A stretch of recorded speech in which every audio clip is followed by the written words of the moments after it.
If you've ever done any research into body language, you've probably heard the old trope of, "Oh, if she's playing with her hair, she's probably interested in you."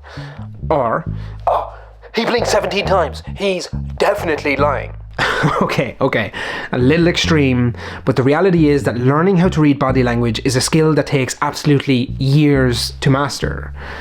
But what if there was another way? What if you could skip all the research and all the time and get 80% of the way there without absolutely any effort? Well, I found a way, and I bet you're interested, so let's get into it.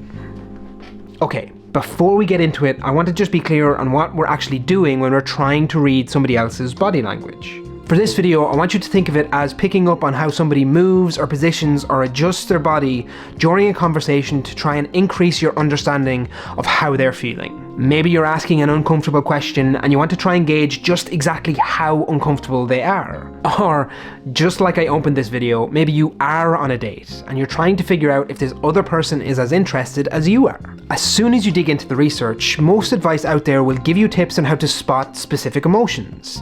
Like if somebody is nervous, they might start biting their nails or sweating. Or maybe if they're excited, they might have a little bit of a bounce in their step or maintain eye contact or just start smiling more. But being able to spot those small nuances and tweaks as to how somebody is adjusting their body, well, they're the things that take years to learn. So what's the workaround? Well, this is actually much easier. All you're going to do is look for changes in how they're positioning their body. Let's use that date example to start with. Let's say the date is going really, really well and you can definitely tell that this person is vibing with you. But then you ask them a question and all of a sudden their smile just drops very slightly and maybe they lean back in their chair or start fidgeting with their hands in an uncomfortable way. Straight away you know that that was not a place you needed to go.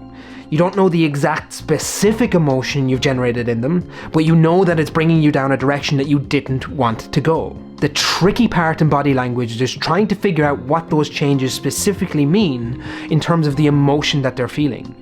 But just spotting a change?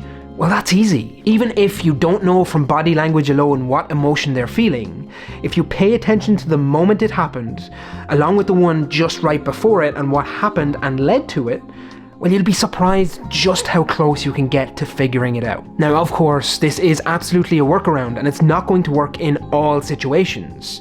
But where it does seem to be really strong and work really well for me is in those small group or even one-to-one conversations. And I found that that's when we use body language the most anyway. But the only way you'll know if this works for you is to actually go out and try.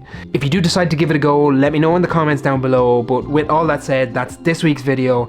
I hope you have a great week and I will talk to you in the next one. Peace!